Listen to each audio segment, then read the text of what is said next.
welcome back. It's a Money Monday edition of Liquid Lunch on Newsmax TV.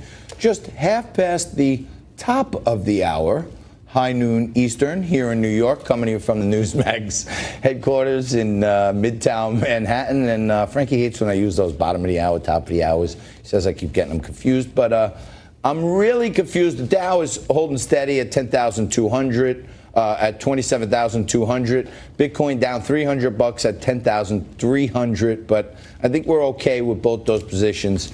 And joining me again back on set is my producer and managing editor, Frank Morano. Frank, I'm really getting aggravated about all this gender neutral stuff and these terms that we were just talking about on break.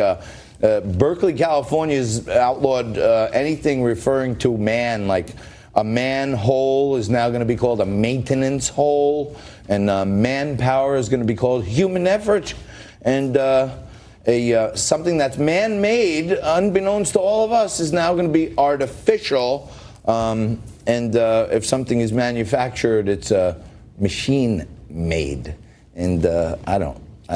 It strikes me as pretty odd, John, but apparently I'm not the only one. Even at Planned Parenthood, not exactly considered a bastion of political incorrectness and right-wingerism, even the gender discussion has enveloped the CEO over there. That's right. And joining us today to talk about this and other topics is Jenna Ellis Rives. She's an attorney, member of the Trump 2020 Advisory Board, contributor to the D.C. Examiner, joining us by Skype. Hello, Jenna. How are you? Great to join you on this bottom of the hour. So I think thank you very much. It's usually bottoms up at bottoms of the hour, but it's a Monday, so we're going easy. But you know, what is all this stuff from a legal perspective now, eliminating even the prefix or suffix of man? And the Planned Parenthood CEO is being ousted because he doesn't want to go along with it. Is the contra a violation of employment law?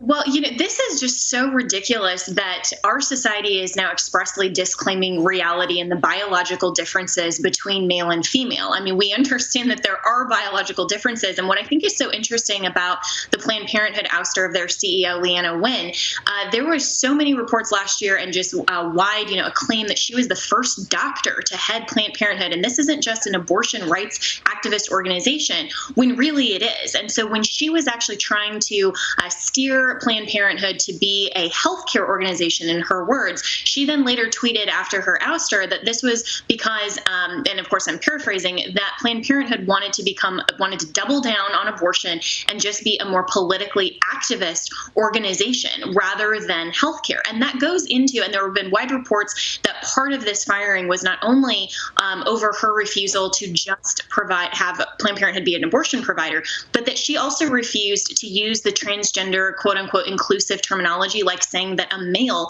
could be pregnant. We know biologically that that's simply not a fact of science. And so for a doctor to refuse that from a legal perspective, it matters. When you go into a hospital and you say that you are a man or a woman, there's a different level of, there's a different type of care that's provided just because of the biological differences. And so if I go in and I say a man and I only, weigh 120 pounds, that's going to be really problematic. And so the dosages are different. I mean, everything becomes different in the medical reality when we start having politics over reality. So this is just absolutely ridiculous. And for Planned Parenthood as a national organization to basically out themselves as simply wanting to sell abortion to society rather than being a healthcare organization, I think that we all need to stand up and recognize why it's time for Roe versus Wade to be overturned. Well, in terms of the gender issue, now I have a lot of sympathy with people that are transgendered. I can only imagine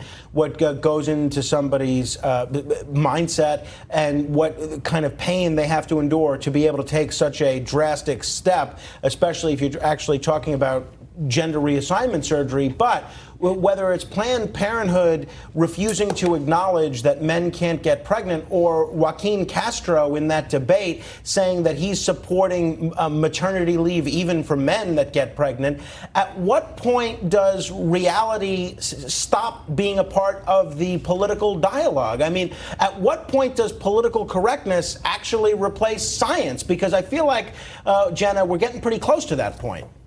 Oh, we really are. I mean, we are way past that, because once you understand that in a postmodern worldview, meaning that we have deconstructed reality, we're no longer living in an understanding of our empirical universe. Our founding fathers understood and wrote in our Declaration that we are created in the image of God. We are male and female. I mean, that's right there in the first book of Genesis. That is part of our biological reality. And once we think that we can arbitrate our own reality and we can start saying, you know what, male, female doesn't matter. We're going to blur the lines. We're going to say that it doesn't matter. You can select your gender.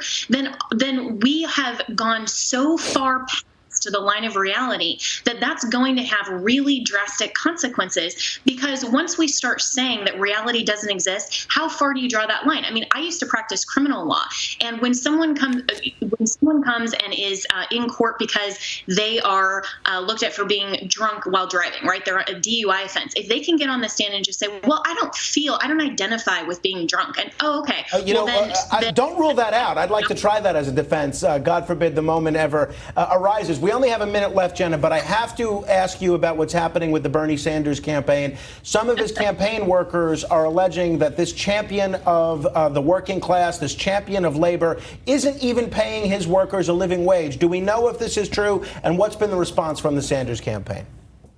Yeah, well, he is feeling the burn of economics, because Bernie Sanders, who's been the champion of saying, we have to have a $15 minimum wage, his campaign staff is now saying that they are not being paid that. So his response, according to news reports, has been to say, okay, then I'm going to limit my campaign workers' hours. That's exactly what happens when you enforce a federally mandated minimum wage. And interestingly, I was on Fox News on Neil Cavuto this weekend and had this just a very brief debate, and said, the minimum wage needs to be zero. We don't need to be entitled by the government to have a certain level of wage. That was apparently the most controversial thing I said, because people started tweeting at me and saying, oh, well, no, you're saying that people need to be paid $0. That's not it. This just shows that nobody understands on the progressive left the basic, simple facts of capitalism, of economics. Right. That's right. It's it's definitely a market-based society, and Bernie's going against